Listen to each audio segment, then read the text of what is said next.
So today I want to talk a little bit about domains and domain controllers.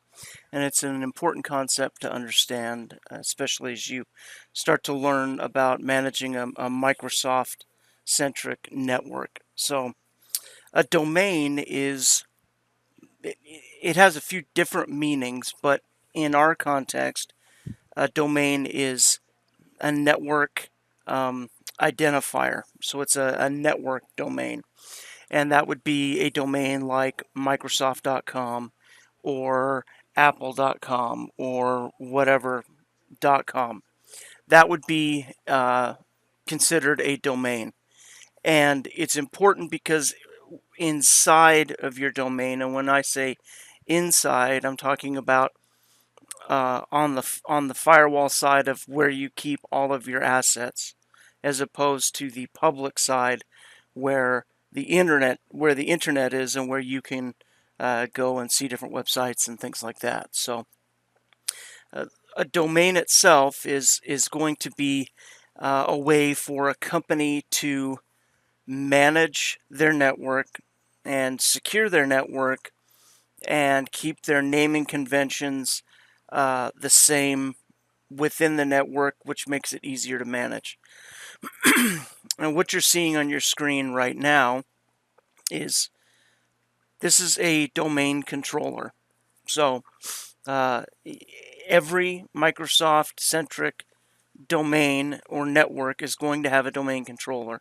It has to, because that's how we manage all of the machines and the servers.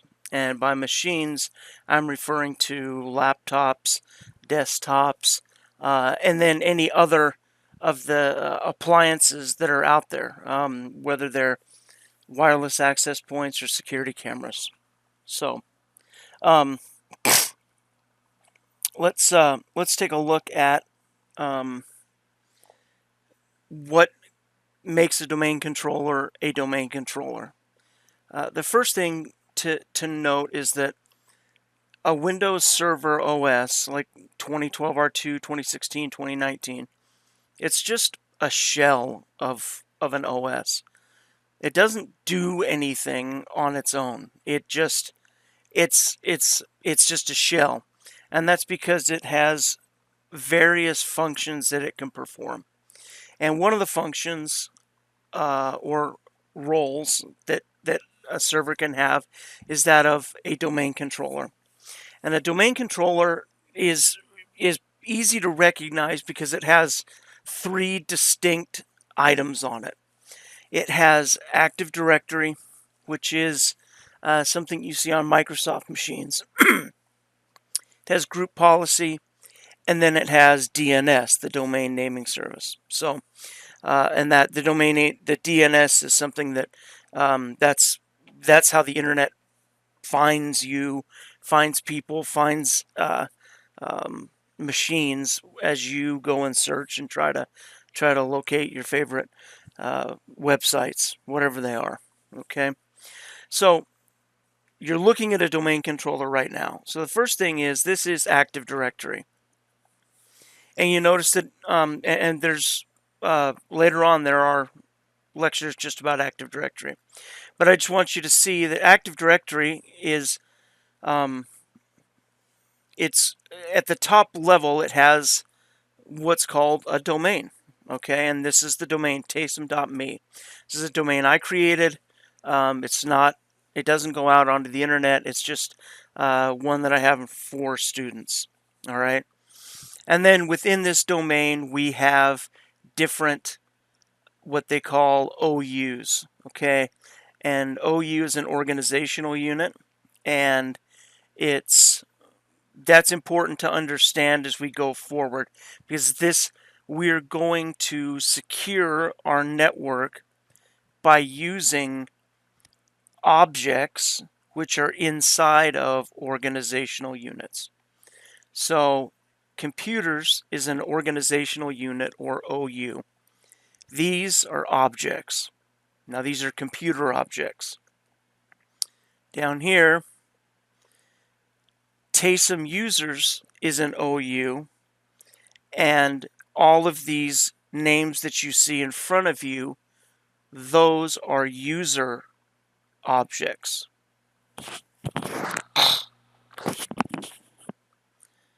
So that's one of the things that makes this unique, a domain controller. The second is you have DNS.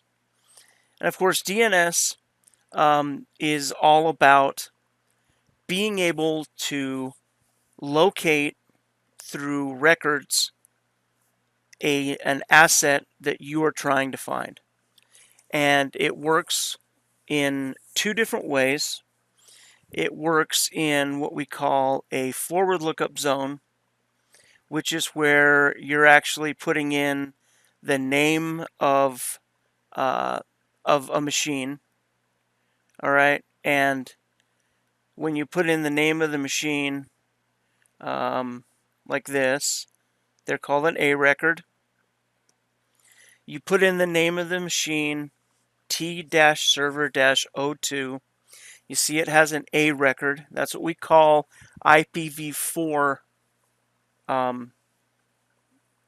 address records. So we'll get into IPs and stuff, and you'll get into that in networking as well. But when you have IPv4, then you use an A record. When you get into IPv6, then you use a different kind of record. I think it's a AAA or a quadruple A record. I don't because we don't use IPv6 yet. So anyway, so this is where you get pointed if you put in the name of any machine, the server, whatever it is. Then if you put in just the IP address, then what you're going to end up with is a pointer record. So you can see here, these are IP addresses, and these point back to the name of the server. Okay, so that's DNS, and in this context, this DNS server only manages internal IP addresses. It doesn't manage anything outside of your firewall at all. You don't want it. You don't want any references to addresses outside of your internal network, and that's a security issue. Okay. And then the last thing that the domain controller has that is unique is it contains a place for you to institute group policies. And group policies are how you control what's going on your domain without having to do it at each individual machine. For example, this is where you would go if you wanted to create rules about passwords. If you wanted to make sure that your passwords were a certain length and that they expired after X number of days, and that your users could only reuse a password after 25 times of changing their password, that would all get set up in group policy. And group policy is huge. There's a ton of things that you can do inside there. But again, that we'll save that for a later date. But I wanted to get this out to you. That's a domain and a domain controller. One of the other things that you'll have to think about is the fully qualified domain names, and that is the way that would be, say, the server you saw is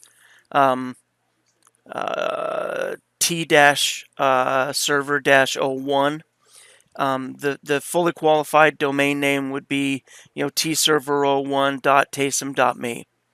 And sometimes you need that fully qualified domain name in order to find objects because things get a little confused. But anyway, that's it for this lecture on domains.